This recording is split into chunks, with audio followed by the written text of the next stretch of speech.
कद बढ़ती नहीं एड़िया उठाने से, ऊंचाइयां मिलती है सर झुकाने से। जय हिंद, जय भारत। दोस्तों आज के इस वीडियो में हम जानेंगे कि वित्त मंत्री निर्मला सीतारमण जी के द्वारा जो बजट पेश किया गया है इस बार के, इस बजट में क्या क्या लाया गया है इसके बारे में जानेंगे।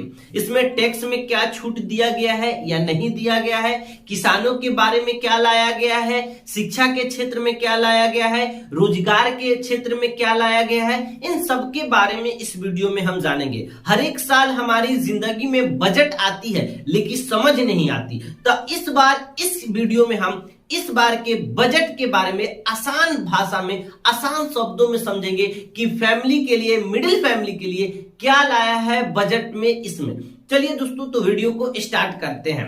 सबसे पहले हम टैक्स की बात करते हैं, जो मिडिल फैमिली की बहुत ही उम्मीद जुड़ी रहती है टैक्स को लेकर हर एक साल की बजट में। तो टैक्स की जैसे ही बात आती है, लोगों के दिमाग में इनकम टैक्स की बात आती है। तो टैक्स दोस्तों दो तरह की होती है। एक तो डायरेक्ट टैक्स होता है, जो आप कमाते हैं उसकी डायरेक्ट टैक्स भरते हैं, वो इनकम टैक्स में आती है। अगर आप 2.5 लाख कमाते हैं तो आप पे कोई टैक्स नहीं है, लेकिन वही आप 2.5 लाख से ऊपर कमाते हैं और 5 लाख तक कमाते हैं तो आपको 5% का टैक्स देना होता है। वो डायरेक्ट टैक्स होता है, जो डायरेक्ट इनकम करते हैं यानी कमाते हैं उसमें से टैक्स हो गया। लेकिन एक होता है कि इनडायरेक्ट टैक्स, यानी अगर आप छोटा सा भी कोई सामान खरीदते हैं, आप 1 रुपया का चॉकलेट भी खरीदते हैं, टॉफी भी खरीदते हैं, तब भी आप सरकार को टैक्स देते हैं। आप दूध भी खरीदते हैं 30 रुपए का, तब भी आप टैक्स देते हैं। यानी भारत के जो भी निवासी है, जो भी सामान खरीदता है, वो 1 रुपया से लेकर लाख रुपए तक वो भी टैक्स देता है। भले ही उसका एज कितना हो, 1 साल का हो या 100 साल का हो, सभी लोग भारत के टैक्स देते हैं। एक डायरेक्ट कमाते हैं उसमें से टैक्स देते हैं, वो इनकम टैक्स हो गया, और कोई जब सामान खरीदते हैं और उसमें से जो टैक्स जाती है वो इनडायरेक्ट टैक्स होती है। तो भारत के सभी लोग सरकार को टैक्स देते हैं। जो भी मिडिल फैमिली के लोग हैं उनको बजट से बहुत ही उम्मीद जुड़ी रहती है कि इस साल के बजट में कहीं सरकार टैक्स में कुछ ना कुछ राहत दे। लेकिन इस बार के भी जो बजट पेश किया गया है उसमें टैक्स को लेकर कोई राहत नहीं दिया गया है, न ही बढ़ाया गया है, न ही कम किया गया है। पहले जैसे था वैसे की वैसे ही टैक्स अब की बार के बजट में भी पेश किया गया है। यानी इस तरह मिडिल फैमिली के लिए अब की बार के बजट में कोई राहत की उम्मीद नहीं है, न ही आगे होगी। हो सकता है अगली बार की बजट पेश आए तो कहीं उम्मीद जो लगाए हैं टैक्स में कटौती की, कहीं कटौती हो जाए। लेकिन अब की बार की जो बजट पेश किया गया है इसमें कोई राहत मिडिल फैमिली के लिए नहीं दिया गया है। पहले जैसे 2.5 लाख से 5 लाख के इनकम में 5% की टैक्स थी, उसी तरह है 5 लाख से 7.5 लाख के इनकम में 20% टैक्स लगता था। 7.5 लाख से 20 लाख तक में भी 20% का टैक्स लगता था, और 20 लाख से ऊपर के इनकम में 30% का टैक्स लगता था। अभी भी वैसा ही लगेगा। तो इस तरह मिडिल फैमिली के लिए इस बार की बजट में कोई भी राहत नहीं दिया गया है।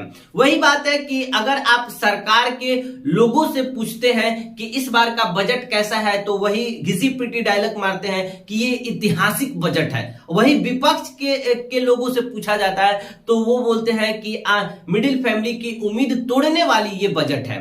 तो हर एक साल की जो राजनीतिक दलें हैं, जो मंत्री हैं, नेता है, वही घिसी पिटी डायलॉग बोलते रहते हैं। दूसरी में आते हैं हम क्रिप्टो करेंसी के लेकर सरकार ने बहुत बड़ी एक इस बजट में पेश किया है कि क्रिप्टो करेंसी पर सरकार ने 30% का टैक्स रखा है। यानी जो भी क्रिप्टो करेंसी क्या होता है, ये इसके बारे में ऑलरेडी चैनल पर वीडियो अपलोड है। आप आई बटन से क्रिप्टो करेंसी के बारे में जान सकते हैं। जो भी लोग क्रिप्टो करेंसी, थोड़ा बहुत मैं बता देता हूं कि क्रिप्टो करेंसी में बिटकॉइन, इथेरियम, सोलाना, ये जो है ये सब क्रिप्टो करेंसी है। तो क्रिप्टो करेंसी में जो भी लोग इन्वेस्टर हैं, जो क्रिप्टो करेंसी के इन्वेस्टर हैं, जो इन्वेस्ट करते हैं, अगर उस इन्वेस्ट से अगर वो जितना भी प्रॉफिट कमाते हैं, उस प्रॉफिट पे 30% का टैक्स देना पड़ेगा। सरकार इस साल की इस बजट में पेश किया है कि आप अगर जो प्रॉफिट कमाते हैं, अगर आप 100 रुपया क्रिप्टो करेंसी में इन्वेस्ट कर 100 रुपया कमाते हैं तो आपको 30% टैक्स देना पड़ेगा। यानी 30 रुपया सरकार ले लेगी, 70 रुपया आपके पास आएगा।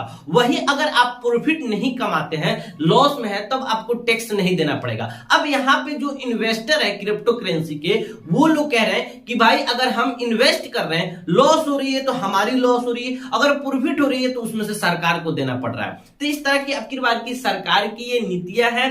आरबीआई के द्वारा भी डिजिटल करेंसी लाने की बात कही गई है इस बजट में, यानी जिस तरह बिटकॉइन, इथेरियम, सोलाना जो क्रिप्टो करेंसी है, इस तरह के ही डिजिटल करेंसी आरबीआई भी लाने वाली है। इस बजट में बताया गया है निर्मला सीतारमण के द्वारा। 2017 ईस्वी में आरबीआई के द्वारा बताया गया था कि जो भी क्रिप्टो करेंसी है, प्राइवेट क्रिप्टो करेंसी है, उस सभी को बैन कर दिया जाएगा। लेकिन इस बार के जो बजट में यह बताया गया है कि 30% क्रिप्टो करेंसी पे टैक्स रखा जाएगा। तो इसके हिसाब से पता लग रहा है कि जो भी क्रिप्टो करेंसी है वो बंद नहीं होगा, यानी चालू रहेगा। टैक्स लादने का मतलब है, टैक्स रखने का मतलब है कि क्रिप्टो करेंसी को बंद नहीं किया जाएगा, क्योंकि आपको उससे इनकम हो रही है तो आप उसको तो बैन कीजिएगा नहीं। तो इस तरह एक डिसीजन निकलता है कि टैक्स आप रख रहे हैं, इसका मतलब है क्रिप्टो करेंसी इंडिया में बंद नहीं होगा, आरबीआई इसको बंद नहीं करेगा। आरबीआई खुद अपना डिजिटल रुपया लॉन्च करने वाली है। अब आते हैं हम रोजगार को लेकर कि इस बजट में रोजगार को लेकर क्या कदम उठाया गया है। तो इसमें बताया गया है रोजगार को लेकर कि आत्मनिर्भर भारत अभियान जो है उसमें इस साल 16 लाख नौकरियां मिलेगी, और उसके बाद मेक इन इंडिया में 60 लाख लोगों की रोजगार मिलेगी। और आप रोजगार की हालत देख ही रहे, अभी बिहार में आरआरबी, एनटीपीसी पर कितना धरना प्रदर्शन हुआ, कितने छात्रों पर डंडे बरसे, क्या क्या घटनाएं हुई, आप सभी लोग देख ही रहे हैं।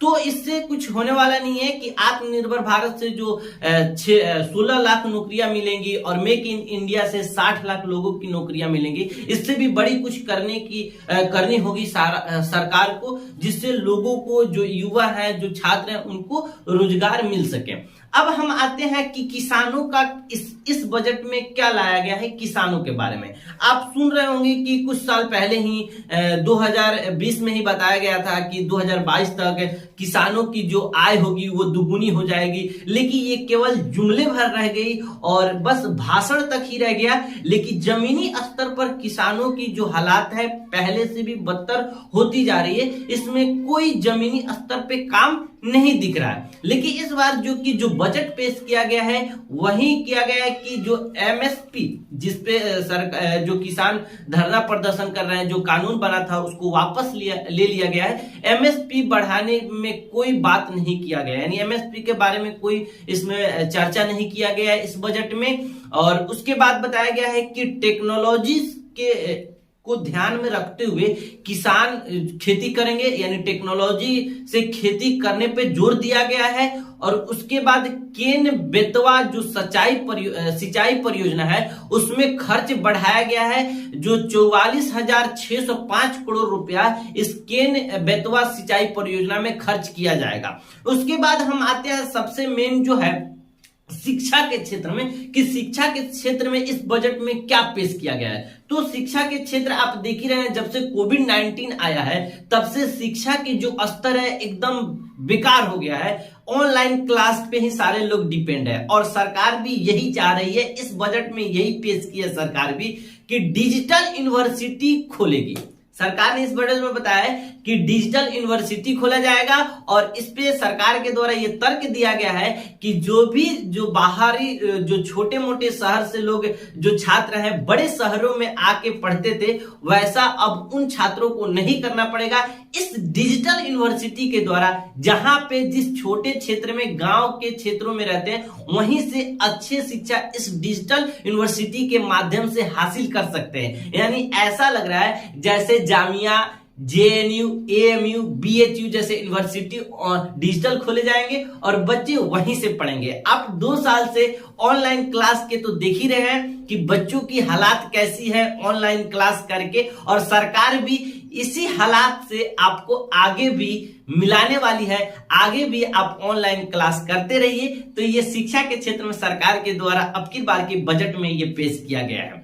एक आया है ग्रीन बॉन्ड जारी करेगा। सरकार ये बोला है इस बार के बजट में कि ग्रीन बॉन्ड जारी करेगा। अब ये ग्रीन बॉन्ड क्या होता है इसके बारे में मैं बता दूं आपको कि बॉन्ड क्या होता है, इसके बारे में ऑलरेडी चैनल पर वीडियो अपलोड है। आप आई बटन से बॉन्ड क्या होता है इसके बारे में जान सकते हैं। देखिए बॉन्ड एक ऐसी होती है, ये जैसे आप शेयर मार्केट में किसी कंपनी का शेयर खरीदते हैं, उसमें आप इन्वेस्ट करते हैं, उसी तरह की ये बॉन्ड भी होती है। सरकार अपना बॉन्ड जारी करता है और इस बार ग्रीन बॉन्ड जारी करेगा, जो एक पैसे इकट्ठा करने का एक माध्यम है। और इस माध्यम के द्वारा यानी बॉन्ड के द्वारा जो भी सरकार के पास पैसे आएंगे वो सरकार उस पैसे को विकास के काम में लगाएगा।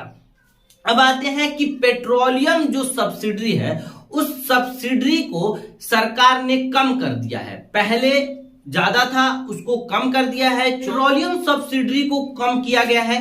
पहले था 14,073 करोड़ की ये सब्सिडी की रकम थी, लेकिन उसको 2022 के जो बजट पेश किया गया है उसको कम कर दिया गया है सब्सिडी को, यानी 5,813 करोड़ की ये सब्सिडी कर दिया गया है। जबकि सब्सिडी भी कम कर रही है सरकार और इंटरनेशनल मार्केट में जो कच्चे पेट्रोलियम की जो है उसकी दाम बढ़ती जा रही है। अभी $90 प्रति बैरल हो गया है कच्चे तेल का, और यहां पे सरकार भी सब्सिडी कम कर रही है। तो इससे क्या होगा, आने वाले टाइम में जो होगा पेट्रोल, डीजल और जो गैस सिलेंडर है इसके दाम जल्द ही बढ़ने वाले हैं, क्योंकि सब्सिडी भी सरकार कम कर रही है और इंटरनेशनल मार्केट में जो कच्चे तेल की जो दाम है वो भी बढ़ रहा है। पहले 84 रुपए प्रति बैरल था, अब ये 90 रुपया के आसपास हो गया है प्रति बैरल पेट्रोलियम।